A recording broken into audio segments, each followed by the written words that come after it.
Hi, my name's Justin Cook, and I'm the voice director for Yu Yu Hakusho, the line producer for Yu Yu Hakusho, and the voice of Yusuke Urameshi, Pensive.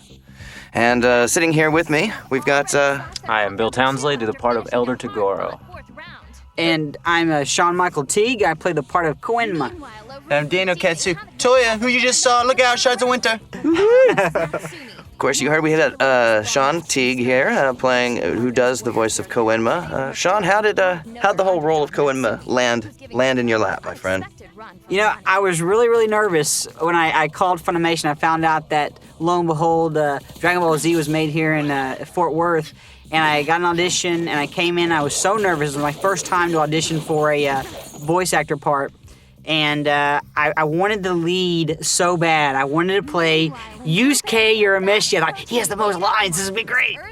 And the last role I read for was Koenma. And I remember you saying, you kind of paused, and you said, that sounds kind of like Smee from Peter Pan. And you said, can you redo that? And I was like, oh my God, great. Peter Pan's the one show I haven't seen in like 18 years, you know? But I was like, sure, yeah. You know, AI actors are, I can ride a horse, yeah. You know?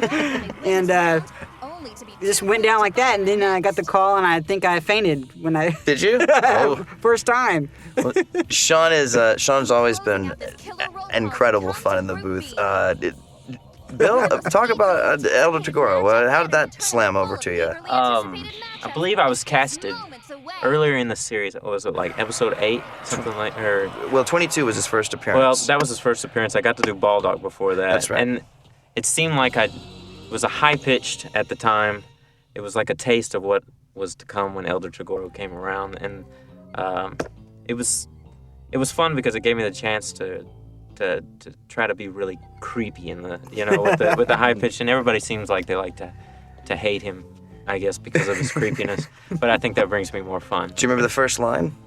He grabbed a bird and he was like, "Of course!" I believe that was it. Exactly. Yeah. So, which was pretty much, I think, Yeah.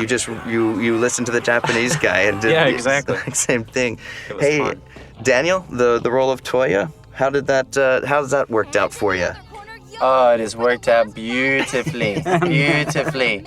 I'm just so thankful to have gotten it, and that was my first role. And it took me about 4 months of stalking all the voice directors, and I finally was able to land a role. And, and it was just a really a beautiful joy when you came up to me, Justin, and we're able to work in voice directing for cartoons, and I want you to come and do some voices. And I was like, how long have I known you? How long have I known you? And you're finally telling me this? And so I thought that was great, and just there I am right there. I look good. Oh, there he was talking. I was talking. That was my favorite line. You were talking with you. That was pretty hip. Wow. Urameshi, hey, Urameshi, ho! I love that shot. I look like Rambo there with a pacifier. Yeah. Sean, when we started working, me and Sean together on the voice of Koenma, the basis for the character originally came from when I watched it. He just seemed kind of like. It seemed like if Koenma could have taken the role of Charlie from Charlie's Angels and just kind of hidden away in an office somewhere and you didn't have to see him. Like, I think if he knew the kind of crap that Yusuke and Kuwabara gave him for being a toddler, he might have actually done it that way. But Or get stilts. he always reminded me of kind of this Charlie type of a character mixed with Hannibal from the A-Team. Yeah. He kind of had the leadership quality of anytime that the plan worked out, it was always his idea somehow that made that fly. Do me a favor, do anything getting on to George. You have any lines that you kind of remember from getting on to George? The comic relief moments? Right, I say stuff like, Ogre, what is this? I wanted my squid raw. Or something. Poor Ogre, he couldn't do anything right.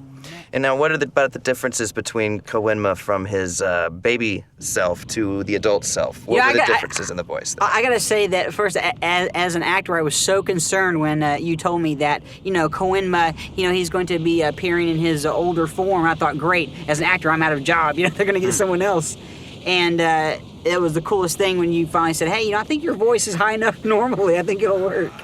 But, Koenma, when he does have that very Hannibal, Charlie mentality about him. In fact, every time I would start a line after you told me that, I would always hear, I don't know why, I wouldn't hear Hannibal, I'd hear B.A. going, ain't gonna drink no milk, Hannibal, and get me into the thing. And, but you know, when he's older, it's different because he's almost got this, I always saw him as more this Han Solo type. You always want to be the fighter, you know. I don't want to be the one sucking on the pacifier, but so that's the way I looked at it. Daniel, your character Toya first appeared in the Dark Tournament, which was, I think, somewhere around the episode 35 or somewhere around then. And your first fight was against Kurama, the Shards of Winter and the Rose Petals and the whole business there. If I remember correctly, we recorded that twice, but the second time we recorded it, was it New Year's Eve or Christmas Eve? I thought we did something like of that 2001 or 2. You came in. I just remembered, though, that we did go over it and do it a second time, and I remember it was during the holidays that we did it.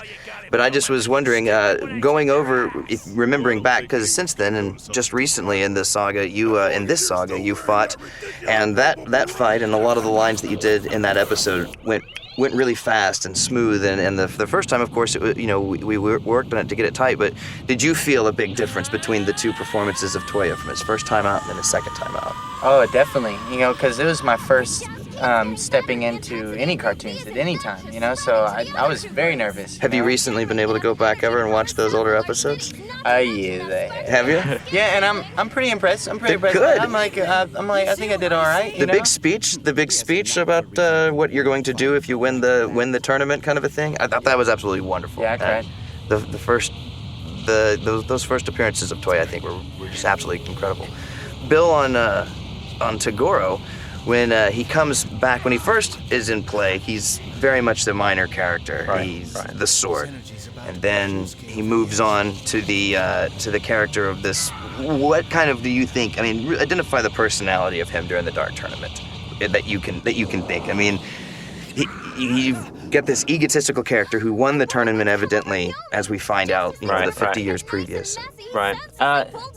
From the first time I saw him, I knew that he had a very dark appeal, and that he was actually, I don't know, he had a hidden power. He wasn't as big as his brother. You know, he stayed on his back most of the time. And, but just his appeal alone, you could just tell there was something more that he had. Even though he didn't show it, he was more of a protector for his brother at the time. But as he developed through the Dark Tournament and so on after that, I found it really interesting how dark he truly was.